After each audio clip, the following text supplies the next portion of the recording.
So I'll be honest, this is not at all how I thought my first video would be. This is not where I thought I'd be. This is not how I thought I'd look. It's actually not even what I was going to say initially. But you're finding me in my rawest form, in how I look every day. You're finding me in the place that I feel safest. And I'm speaking about something that's very heavy on my heart. So I think, in actuality, it all worked out for the best. I've been staring at a blank page all day trying to figure out what words to say. Knowing something needed to be said, but no words coming out. And I was praying and praying that God would reveal something for me to write. And nothing was coming, but He just kept pointing me to this webcam.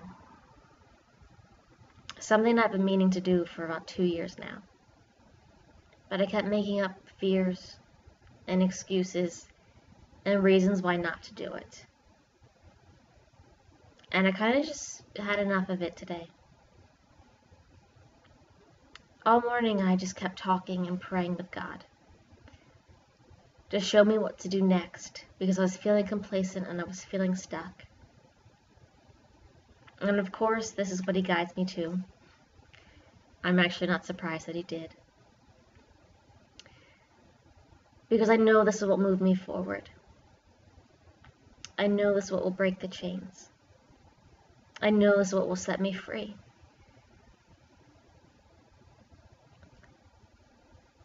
So this is going to be it. Very unedited, very imperfect. And that's okay. And it's okay if nobody watches this. I think right now it's kind of more for my benefit to share the memories that are getting too heavy. And just to let out some of the things that I've been feeling that just don't get talked about. And I know I'm not alone in feeling these things. So if I can just shed some light on it, then it'll be worth it. But this week has just been really hard. Hard in the sense where I've had to have been grieving the disorder. Letting go of the anorexia for real, for good, and realizing that's what's happening. Nobody really talks about that. At least nobody prepared me for how much pain you would feel. Letting go of something that was so much of you.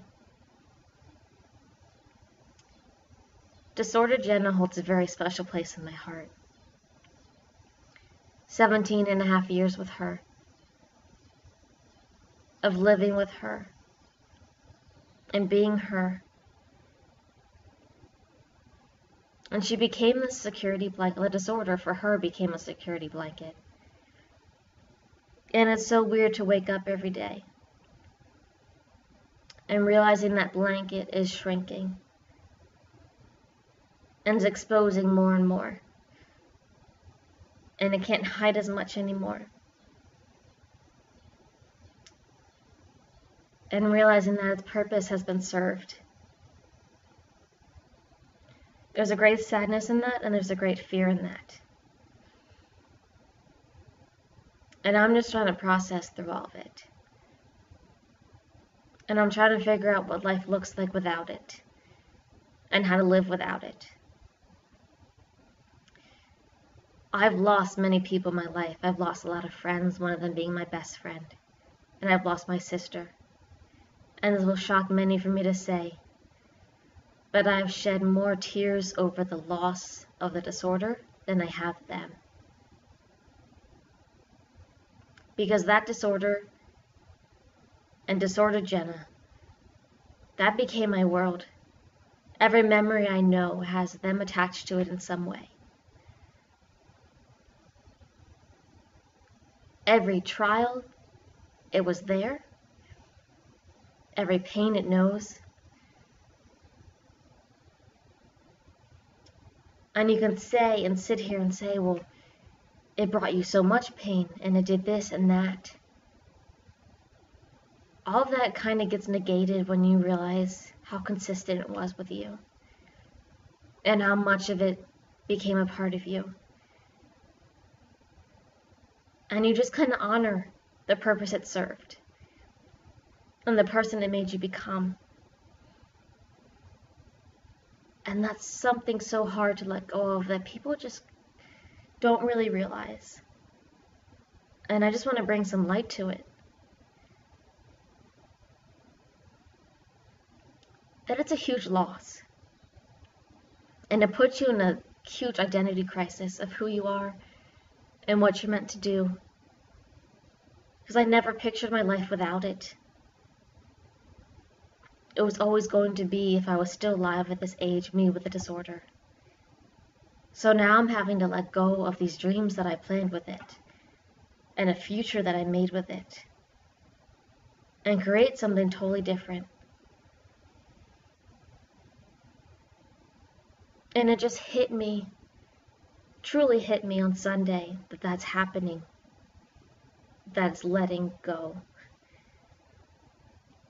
I went out with a bunch of friends, and we ended up at this place that holds a very deep memory of the Jenna who was in pain, and the Jenna who was struggling, and the Jenna who was hurting. And I'm staring at this thing that used to be a symbol of defeat, and looking at it now as a symbol of victory, because of how far I've come from that. And I'm looking at a place that once was covered in the footsteps of a hurting Jenna. And that memory is now being replaced with a Jenna belly aching, laughter coming out of her in the parking lot. So there was a shift that was happening from what was to what is, to what the disorder was doing, to now what life is doing. And that was a tough transition to feel, because I did not expect it. You know, I always wondered, at what point do you stop counting the days in the disorder and you start counting the days of recovery? And I realized that day was Sunday for me. That the things that once were death are now life. And the things that once were pain are now joy. That switch happens, that recounting, that whatever you want to call it, happens at that time when you realize that things are serving a new purpose, and that you're moving forward. And I was sitting in that parking lot, and I could see that Jenna of 5 years ago. And I could see her looking back at me, and she wanted to be a part of what I was doing. It was like I was watching a movie. And she wanted to join the laughter, and she wanted to know joy. And for the first time, she wanted life as much as I wanted life for her.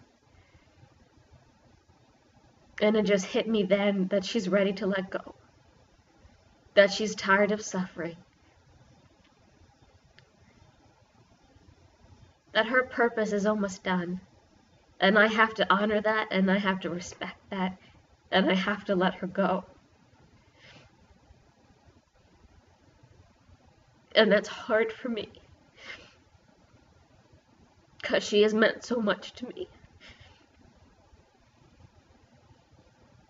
But I know she needs it. I know that pain now needs to serve a purpose. I know it's time for me to get my wings and fly and use this all for good. But it's just scary. And it has me in this stage of unknown where I don't know what life looks like this.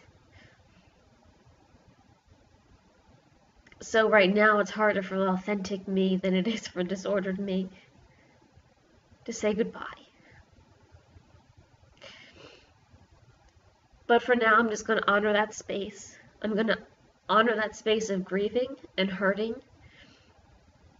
I'm going to allow the tears, I'm going to allow the anger, and I'm going to go through every stage and just feel it. Because that's what needs to happen. In order to heal, I need to feel it.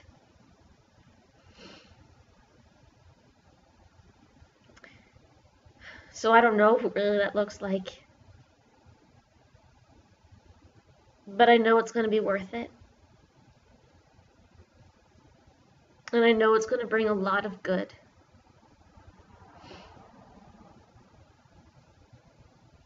And I know one day this will all make sense. But right now it just hurts.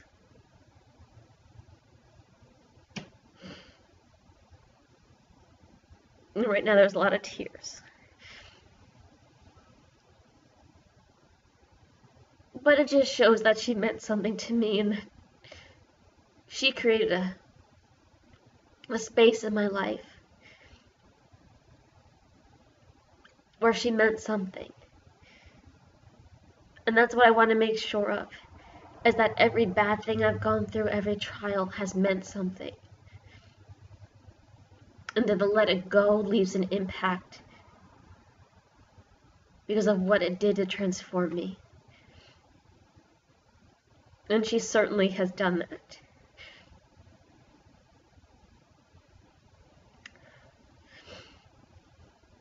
So I'm getting ready to say goodbye to that sort of Jenna.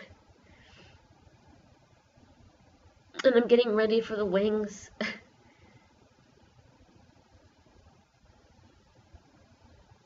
And it's just a lot. But I'm thankful for it all. I'm thankful for the journey. I'm thankful that God has allowed me to be this and to live it out and to become it, so that one day that I can share this message with truth and authenticity, because I've lived it and I know it.